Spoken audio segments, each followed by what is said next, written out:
So that is Vitamin D, and it's by Echo Juliet. And I have got my live guest in the studio, Geo Jordan. How are you doing? I am good. Thanks for having me. The EP came out. It's called Revive, and it's a bunch of tracks. Geo Jordan. It's out on House Music. So tell me a little bit about starting the EP. When did you make it? Has this been a long project, or was it fairly kind of quick? And this one actually kind of came about, I'll say, quite quickly. I had a couple of staple tunes like Busy Mind, and a couple of the songs, the ones that feature Luke Winter, the last two, Accelerate and Waiting, kind of came from actually like an offshoot project.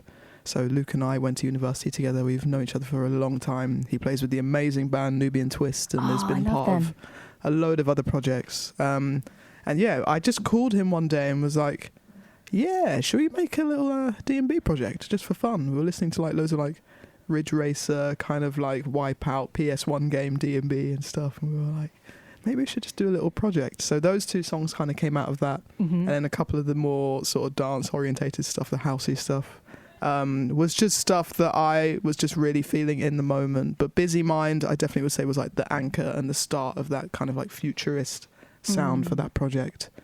And then I Tried to Forget it started on tour. I was on the road with Jungle.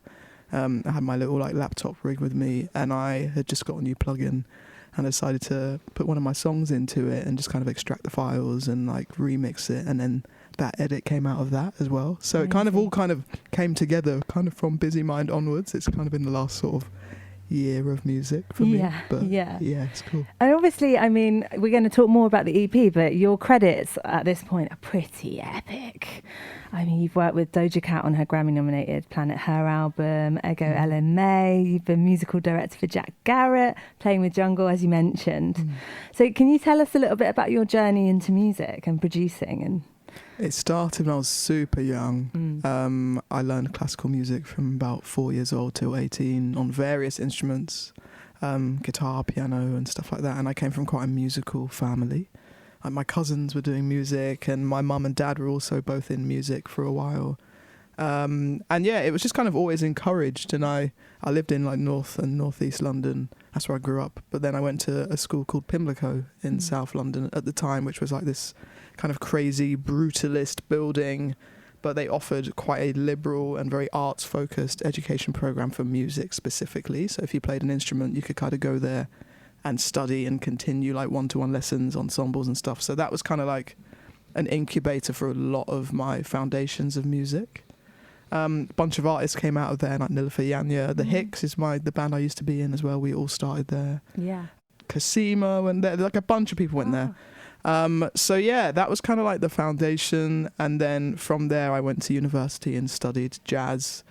I don't know what came over me, to be honest, but I loved it. It was great. I went there and studied drums, even though I was quite well versed in other instruments. I taught myself drums, but never had any proper lessons really, apart from in like samba and stuff like that with certain teachers. So yeah, I kind of threw myself into the deep end, but it kind of unlocked a whole other world of creativity.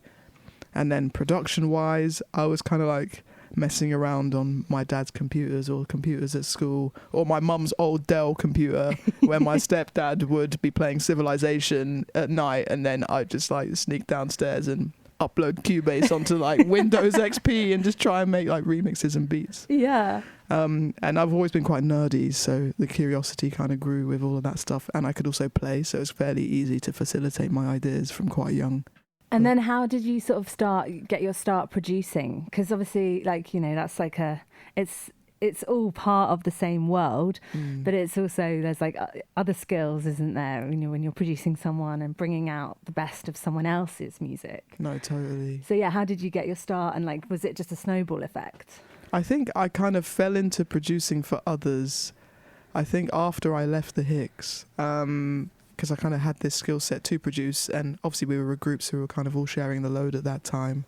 And before the Hicks, I was always making and producing my own music anyway. So I think when it came to leaving the band and doing a lot of other like musical direction, instrumental things, a lot of the artists that I was working for on a musical direction front would also I'd get a really good relationship with them in the room, and then we'd end up writing music. And a lot of those relationships were kind of fostered, firstly from live, actually, and then as my sound started to get out there a little bit, and my sort of work that I did with other people started to get out there, it just kind of snowballed. And then what about the jungle thing? You've been playing the jungle. Yeah. That must have been fun, because their shows are so fun. It's been amazing. Yeah. They're amazing humans, fundamentally. I think we actually met...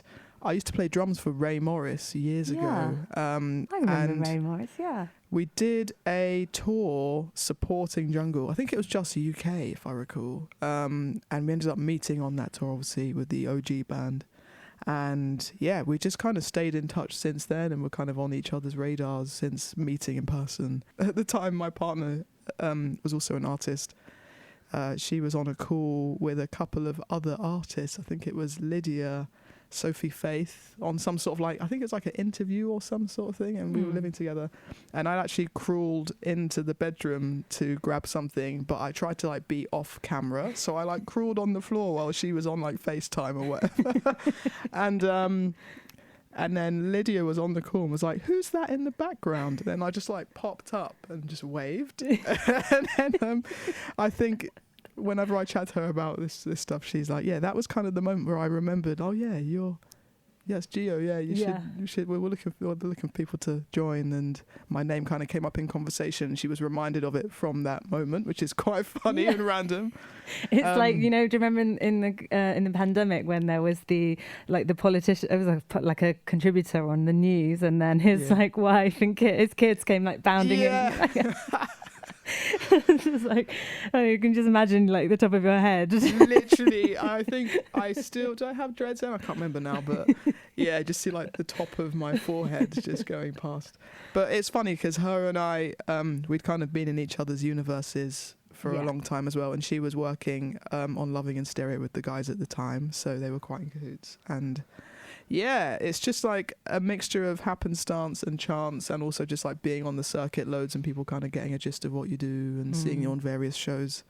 And that kind of all culminated in, at that time the lineup had changed. It was myself, Lydia, Andrea Triano, who's an absolute, oh my God, one of my best friends in the world, and an amazing human, amazing artist.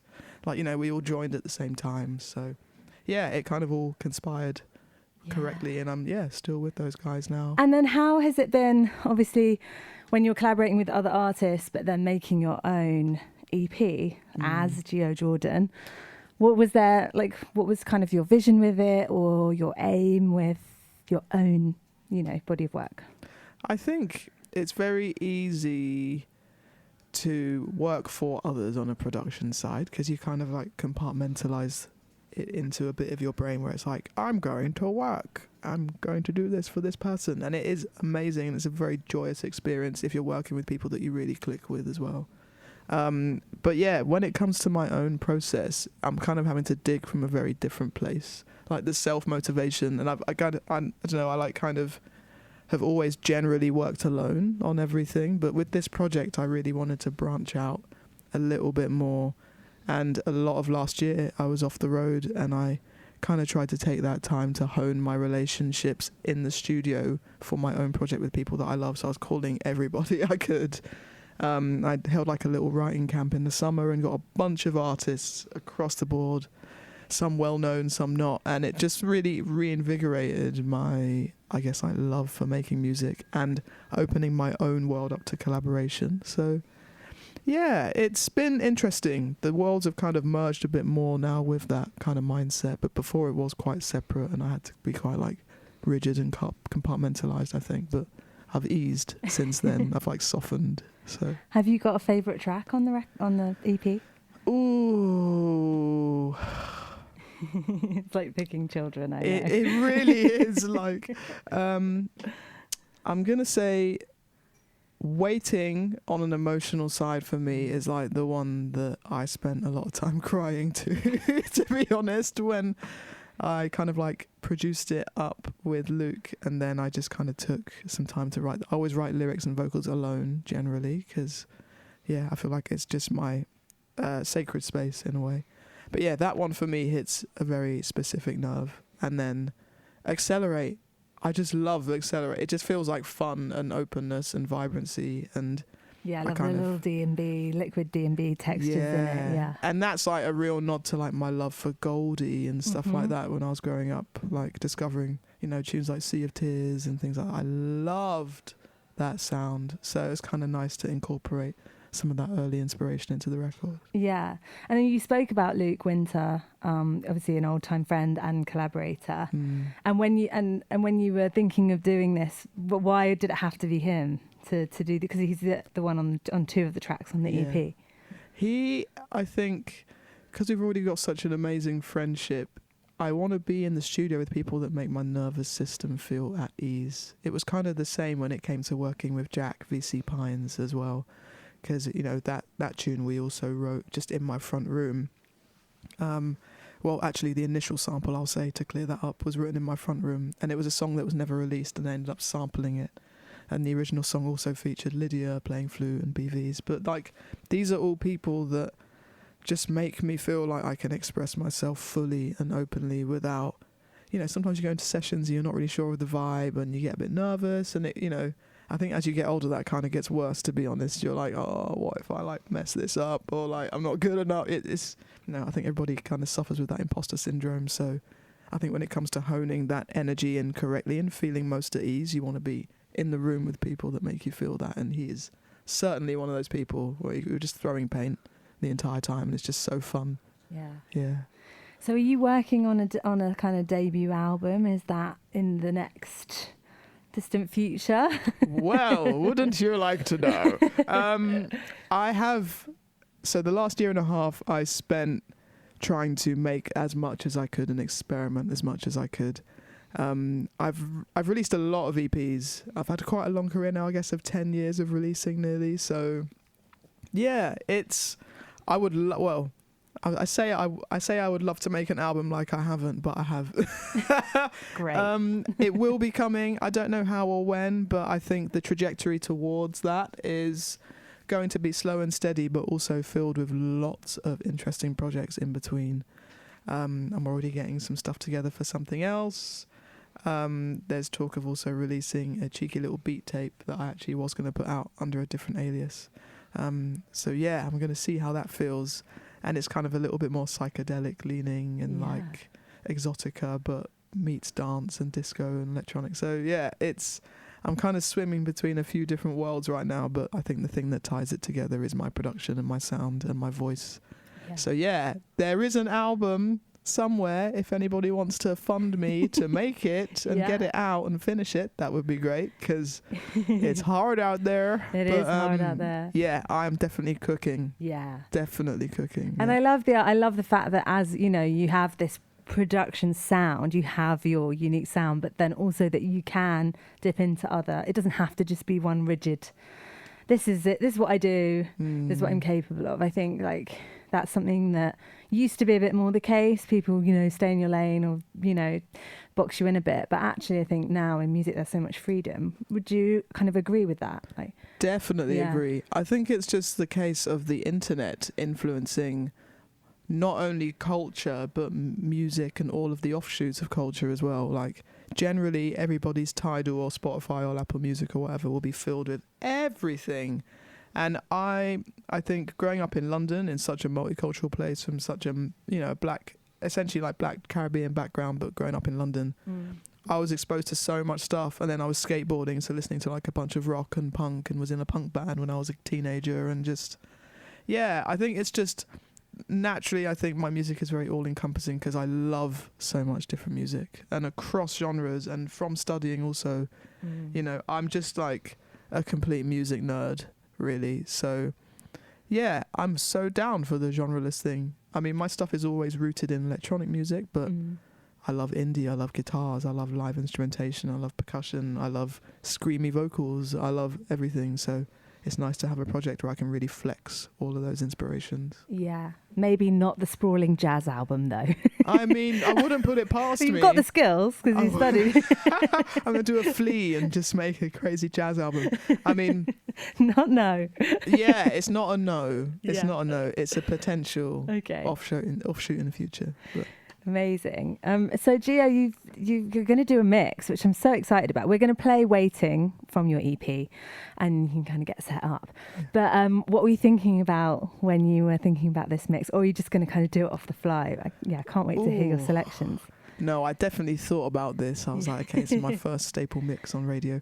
It's just stuff that I like. I don't know. It's soulful. It's a little bit like, zingy. It definitely like is a bit indicative of the record as well.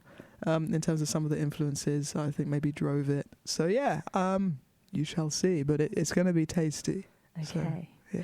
All right. Well, let's play "Waiting" from Geo Jordan's Revive EP, and then Geo will be in the mix for you right here on Soho Radio.